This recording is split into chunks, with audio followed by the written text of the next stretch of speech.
Okay, we're here at our last section for chapter 6, and this is trapezoids and kites. For about the last, I don't know, 3 or 4 lessons, I think, we've been talking about parallelograms. This time we're going to get away from a parallelogram. We're still talking about quadrilaterals. That's what this whole entire chapter is about quadrilaterals, four-sided figures. But we're getting away from the parallelograms, and we are going to this crazy thing called a trapezoid. And you've probably heard of a trapezoid before, but you probably didn't know much about what a trapezoid was. So let's give the definition of a trapezoid, and that's not it. I meant to put the definition in there. I was going to copy and paste. So give me a second. I'll get that ready. All right, there's the definition. I got it right now. A trapezoid. There it is. Trapezoid. E-Z-O-I-D. It's a quadrilateral, still a four-sided figure. Now watch this. This is important. With exactly one pair of parallel sides. Remember what a parallelogram? It had both pairs, okay, both pairs of opposite sides were parallel. This one, exactly one, means only one and only one, no more, no less. So there's only one pair of parallel sides. Well, let's put a trapezoid right here, and let's make it just a little bit bigger so we can work with it. And there we go. Now, if you wanted to name this, again, seems like we always name it the same thing all the time. Let's go W, X, Y, Z this time. We'll go to the back of the alphabet instead of the front. All right. So there's no special symbol for it. Sometimes people will just write the word trap in front of it and then call it W, X, Y, Z.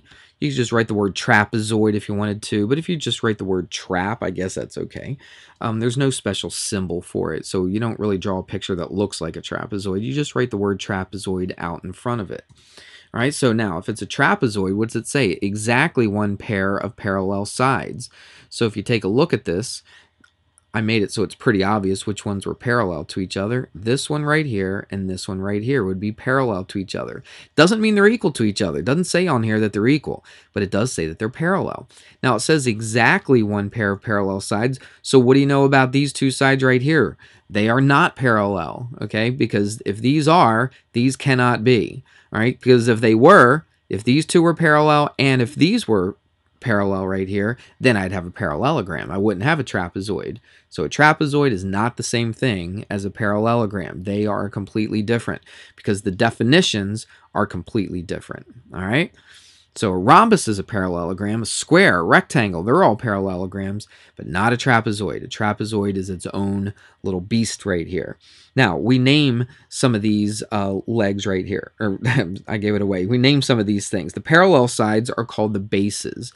So I would call this a base, and I would call this right here a base. Normally, we think of the base being on the bottom, but both of them are considered bases of a trapezoid. Now, the ones that are not parallel, remember the parallel sides are the bases. The non-parallel sides right here, we call the legs of the trapezoid. So that's, I'll just put leg instead of legs. So that's one leg and that's another leg. So the non-parallel sides are legs. The parallel sides are called bases. And let's see, what else? Base angles. We want to do base angles. So if I talked about the base angles of this trapezoid, I would say that this Z, I shouldn't put arcs here. Let's just write it out. The base angles. The base angles. You can pair them up. So I would say angle Z and angle Y are considered base angles, and W and X, you pair them up, okay? So when you talk about base angles, they're talking about a pair of angles. So angle W and angle X would also be base angles. Why? Because look what they do. They connect a leg with a base. A leg with that same base, those share the same base, so W and X are base angles. And look, I shouldn't put, see, I hate to even do that because look, those angles are not necessarily equal to each other. I got way too many arcs here, but you get the idea. So Z and Y would be base angles as well. All right, that's easy enough. Now let's talk about more of a specific. This is a very general trapezoid. We're not really going to do a whole lot of work. We will do a little bit, okay, with a trapezoid like this, just a normal, everyday, general trapezoid. But we're going to do a lot of work with this specific type of trapezoid that we're going to show here in a sec. Okay, here's an example of what I was talking about. Let's look what it says. If the legs of a trapezoid are congruent. So here's a trapezoid. See, I've got two parallel sides right here. These are definitely non-parallel sides.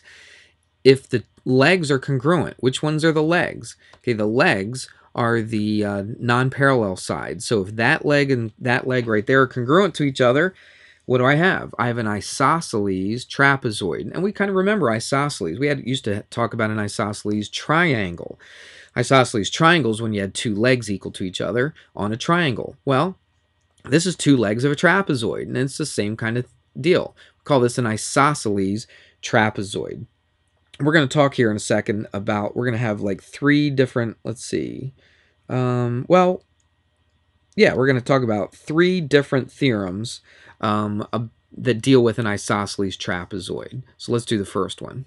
Okay, here's our first theorem. It says if a trapezoid is isosceles, so it's an isosceles trapezoid, I marked it just to show that it is isosceles, these two sides are equal. Then, what's special about this triangle? Well, each pair of base angles is congruent. What we talked earlier about what the base angles are, since it's isosceles, remember what I said before? Let's pop up there where I had it before. Remember, this is just a regular old trapezoid, and I said these are the base angles, but I made sure that I didn't mark them equal to each other, because on a normal everyday trapezoid, these base angles are not equal to each other. When are they equal to each other? What's the only time they're equal to each other? When the trapezoid is isosceles. Okay, then the base angles are congruent or equal to each other. So now I can say that angle D and angle C are equal to each other. Why can I say it now and I couldn't say it before? Because I have an isosceles trapezoid. If these two sides are equal, then these two base angles are equal. What are your other pair of base angles? These up here. So A and B would also be congruent to each other, those base angles. So I could say that angle A equals angle B. I can also say that angle D equals angle C. That's our first theorem. This one's marked a little bit better than the other one. I should have marked the parallel lines just to show that this is an isosceles trapezoid. How do you know it? Well, I know that these two lines right here are parallel to each other, these two sides, and these two are equal to each other. So by these being parallel and these not being parallel, that means it's a trapezoid. These two being equal means it's an isosceles trapezoid. So let's see. Oh, you know what? I forgot to write the new theorem in here. My goodness. I drew the picture, forgot to write the new theorem. Let me do that in a sec here. All right, there it is. Now it looks good. Let's read the theorem and then let's take a look at how it works with this picture. It says if a trapezoid has one pair of congruent base angles, remember what the base angles are. They have to form with a leg and the same base. So let's make this angle, well, if I would draw this out right, hold on just a second. Let me color that in, okay? And we'll make it yellow this time. So watch, if there's a base angle with this base angle, okay? Those are, it says, has a pair of congruent base angles. So if these, that's one pair, it's two of them, and they're base angles with each other, and if they're congruent to each other, what does it say? So if I have a trapezoid, and then, you know what I really should do? Because I don't know that I have an isosceles trapezoid to begin with. I just know I have a regular trapezoid. But if we have a regular trapezoid, and if I knew that this angle and this angle were actually equal to each other, then this theorem says that this thing must be an isosceles trapezoid. So if that's all I knew, I didn't know I started off with two equal sides. Okay, if all I knew was angle L equals angle M, that means that this must be an isosceles trapezoid. Now I can put those two tick marks here because now I know it's an isosceles trapezoid. Let's think about why that actually works right here. Okay, it's kind of interesting. Now remember, I've got two parallel lines cut by transversal. So this angle right here and this angle right here, what must be true about those angles? They must be supplementary to each other. Why? Because they're consecutive interior angles. Remember that with the parallel lines cut by transversal? So I'll tell you what, just for fun, let's put some numbers in here. Let's say, it looks a little obtuse, so let's say that was, I don't know, 130 degrees, just having fun with this, okay? If that was 130 degrees, then what would this angle right here have to be? Now remember, they have to be supplementary. So if this is 130, guess what this is? This has to be 50 degrees. Now, the same thing would be true here. If this is 130, then this would have to be 50 degrees. Check it out. Both base angles are equal to each other. So now, just by knowing that one pair of base angles were equal, then the other pair have to be equal as well. So if I have both pairs of base angles, it must be isosceles. All right, that's a little bit of a proof, I guess. You could call it that. We just kind of, as more of a demonstration, tell you the truth. All right, so hopefully that makes a little sense. Let's do another one. Okay, here's another theorem about trapezoids. Let's take a look at this. A trapezoid is isosceles if and only if. That's a different statement. We don't see that very often, do we? Basically what it means is it goes both ways. If this is true, then that's true. Or if this is true, then that's true. It's kind of like a theorem and a converse all wrapped up in one is basically what that if and only if means. So it says a trapezoid is isosceles if and only if its diagonals are congruent. So if I know that the diagonals are congruent, what kind of trapezoid is this? It must be an isosceles trapezoid. All right, so if the diagonals are exactly equal to each other in length, then it's an isosceles trapezoid. It doesn't happen with a regular normal trapezoid. It only happens with isosceles. So if the diagonals were equal to each other, so if QS was equal to RT, then it's an isosceles trapezoid. It's an isosceles, I'll just shorten it, trapezoid. All right, so that must be true. Now, the if and only if part is kind of like this. It's the converse of this. If it's an isosceles trapezoid, if that's what I know about it, all right, I don't know the diagonals are equal to each other just yet, but I do know that it's an isosceles trapezoid, which means what? That and that would equal this and this would be parallel. So if that was true, if it's an isosceles trapezoid, then what must be true about the diagonals? Then the diagonals would be equal to each other. Then QS would equal RT. You see how they kind of go back and forth? It's like I said earlier, it's a theorem and a converse kind of wrapped up into one. So if the diagonals of a trapezoid are equal, then it's isosceles. If it's an isosceles trapezoid, then you know that the diagonals are equal. It's kind of saying the same thing, but you're given different information and coming to a different conclusion. All right, hopefully that makes a little sense. Let's get a little bit more specific with a isosceles trapezoid. Actually, with any trapezoid, tell you the truth, what we're going to do here deals with any type of trapezoid. Okay, here's something a little different. We're going to talk about the definition, then we'll do one theorem on this thing. Then we'll move to another thing called kites. This is the last thing we're going to, well, this and the theorem are the last thing we'll do about it, this trapezoid thing. All right, it says the midsegment of a trapezoid. That's the definition right there. Midsegment of a trapezoid. What in the world is the midsegment? Well, it should give you a little bit of hint here, don't you think? The mid, let's change colors here. The mid, which means where do you think it hits? In the middle, okay? It hits probably the midpoint, the mid-segment of a trapezoid. Let's see, is the segment that connects the midpoints, there you go, of the legs, that's kind of a misspelling, there we go, how about that, or a typo anyway, all right, are the midpoints of the legs, that's better, of the trapezoid. Let's read it again. It's the segment that connects the midpoints of the legs of a trapezoid. Now, if this was a trapezoid, this would be, oh my goodness, if I could get all my stuff straight. Here we go. If this was a trapezoid, then these two would be your parallel sides. These would be your bases. These two, the non-parallel, would be your legs. So what do we have to do? It's a segment that connects the midpoints of the legs of the triangle. So let's find out where the midpoint would be. So if I scooch over there, that would be a midpoint. Okay, and let's click on this over here. And if I scooch over about right there, then that would be a midpoint of that line segment. So if I took a line segment and connected the two midpoints, yeah, it's pretty good. All right, that thing right there is the mid segment.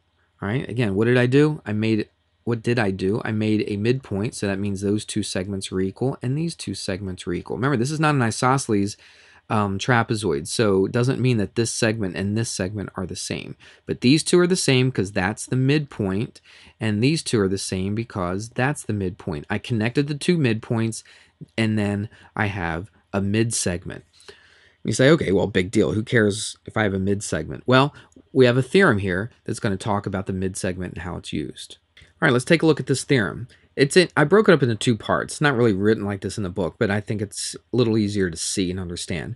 It says the midsegment of a trapezoid. Now, this doesn't have to be an isosceles trapezoid. In fact, in the book, when they did this, it kind of looks like an isosceles trapezoid. I tried to make it look not quite like an isosceles trapezoid. Okay, this length probably is a little bit longer than that one, but anyway, it doesn't matter. This works with isosceles. It works with just regular, everyday, normal trapezoids. What's true? The midsegment, and here's the midsegment. I drew it. I made the midpoint. Okay, that's a midpoint, and that's a midpoint, and I connected the two midpoints to each other, so that's the midsegment. Well, what specifically is true about that midsegment? Two things are true, right here and right here. Let's see the first one. First of all, that midsegment right here is parallel to each base. Remember, these two sides were already parallel because I knew it was a trapezoid. So what's true about this? This midsegment is going to be parallel to both of the bases. So if I know those are my two parallel sides, the midsegment is going to be parallel to those as well. All right, that's the first thing. And that's kind of an obvious thing. You could probably have looked at it and figured that out. Here's the thing that's not maybe so obvious to you. And this is kind of interesting. It says its measure, the midsegment's measure, the length of BE. All right. In fact, I'm going to write that down. The length of BE is, which is equal, 1/2 the sum of the lengths of the bases. Now that means I'm going to add up the two bases. What are the two bases? Well, AF is one base, and CD is the other base. There's the sum of the two bases. This is half times the sum of the two bases. And that's your little formula right there, okay?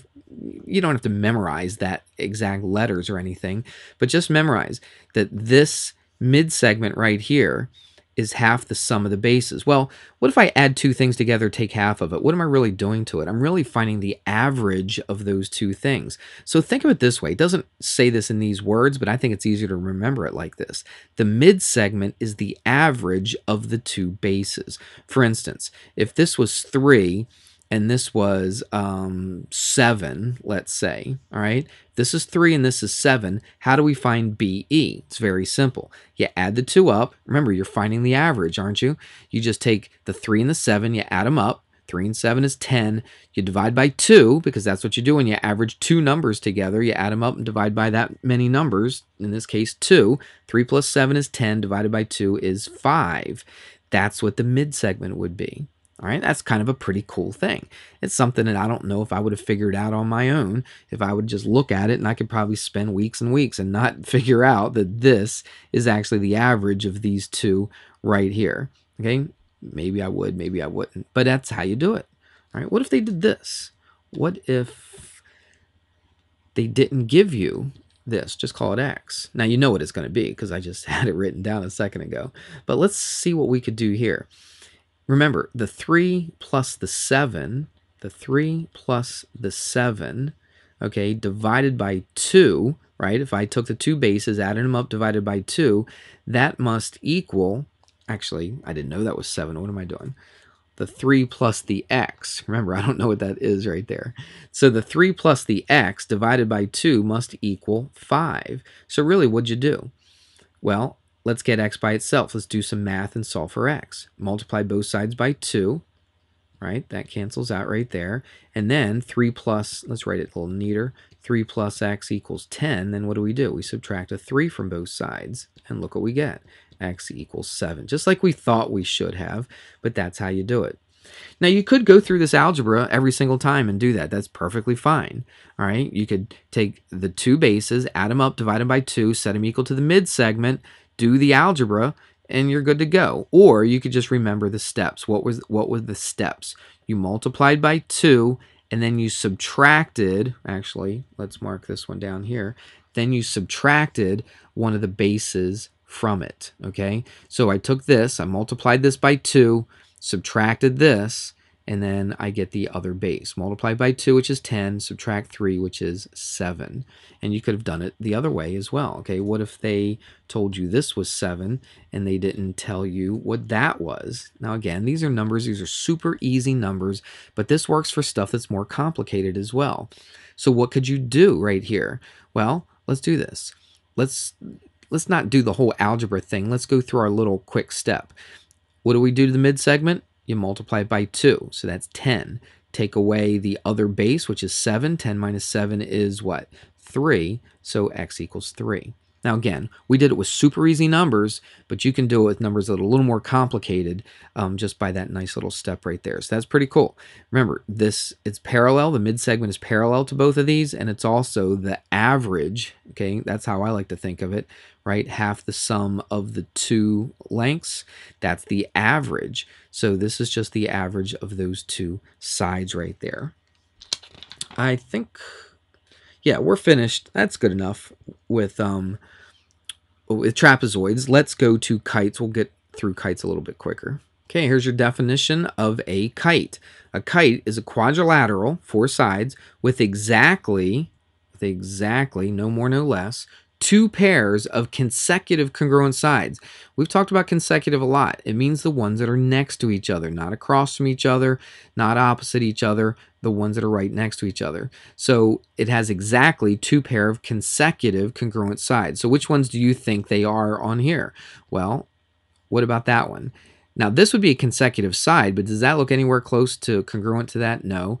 This one looks congruent to this. So these two would be your consecutive congruent sides, and these two would be your consecutive congruent sides.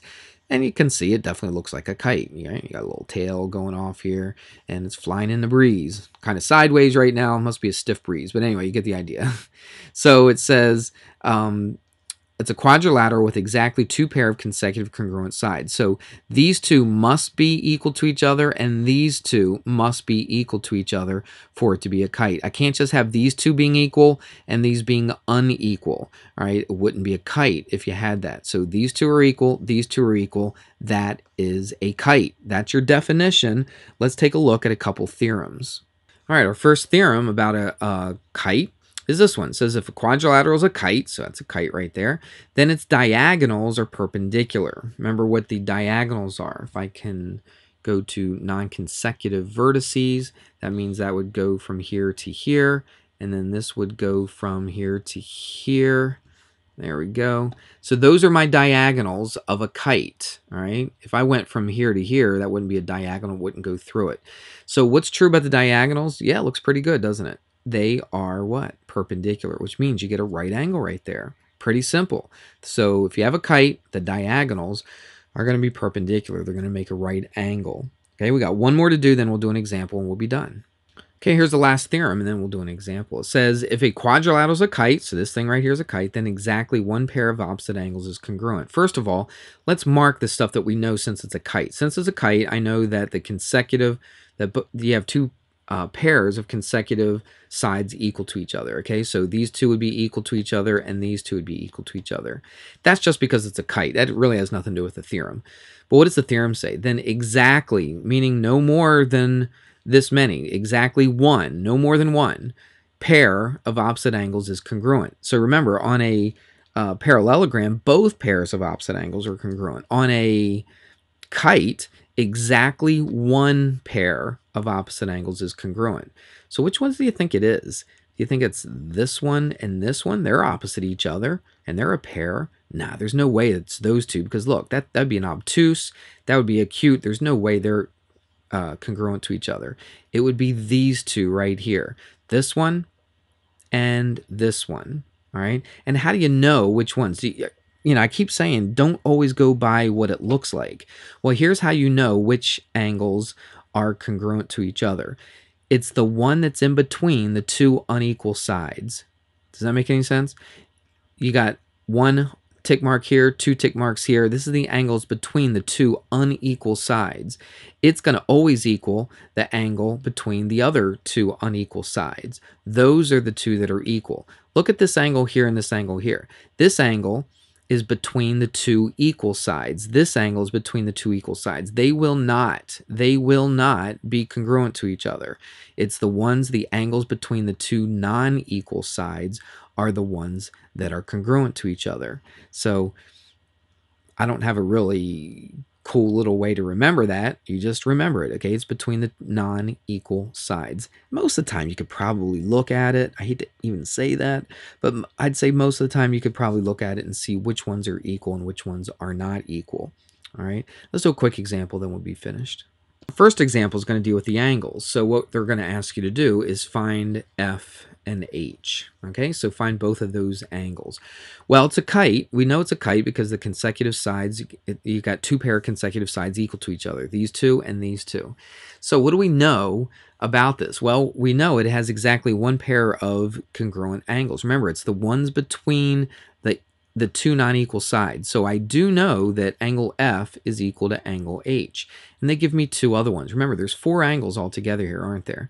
So what I'm going to do is I'm going to add up 128 and 72. So if I add up 128 and 72, that's 200. That means this angle and this angle add up to 200 degrees.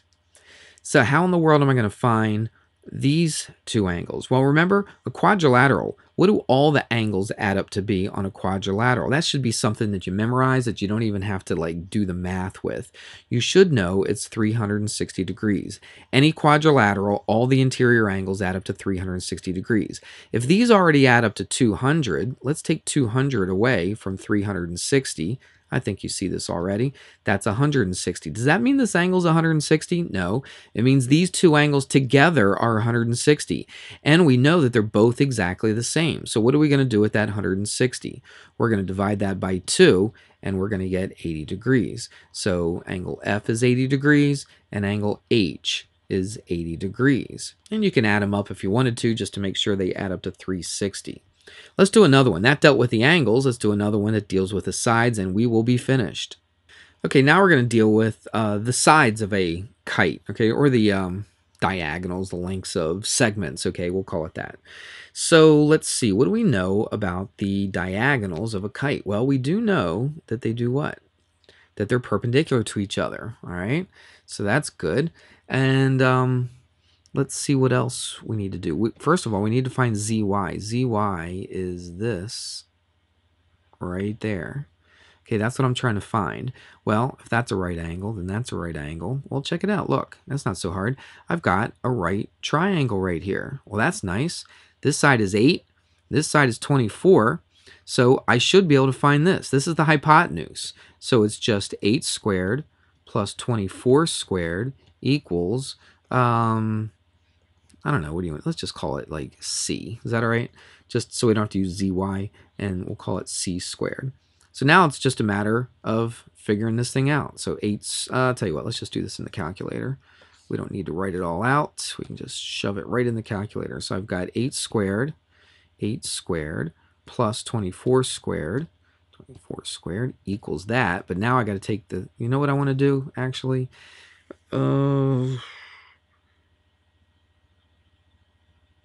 Yeah, let's do this. Let's just do it like this. Watch. It's 640. That would be 640, but we need to solve for C, so we take the square root of both sides. So C would be the square root of 640. Let's do this though. Let's simplify this. In geometry, I don't normally have you simplify it, but I think it might be a good idea here. Because in Algebra 2, you're going to have to simplify a lot of radicals. You might as well get used to it. So watch, this is not that hard. 640 is the same thing as 64 times 10.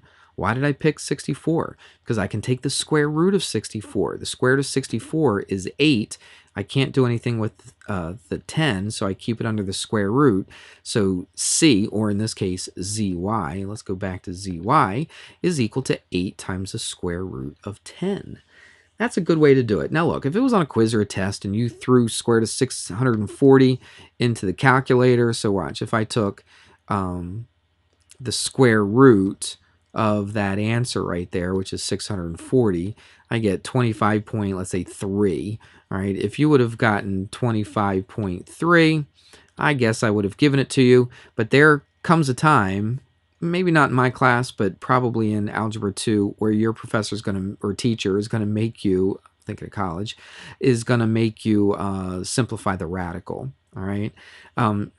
In real life, it's probably better to write it as a decimal, tell you the truth, if you were doing some kind of what do you call it? I don't know, woodworking project or carpentry. That's what I was thinking of. Some kind of carpentry project. You probably put it into a calculator and get something like that. But there's a lot of math classes where your teacher is going to make you simplify the radical, and that's how you would do it. Okay, we're right at 30 minutes. I hope that made sense to you. It's a lot of information. It's not really difficult information, but it is a lot of information. So please, please, please go over it and over it, because it's a lot of stuff to remember. All right, good luck with this on your homework. And this is the end of chapter 6. How about that?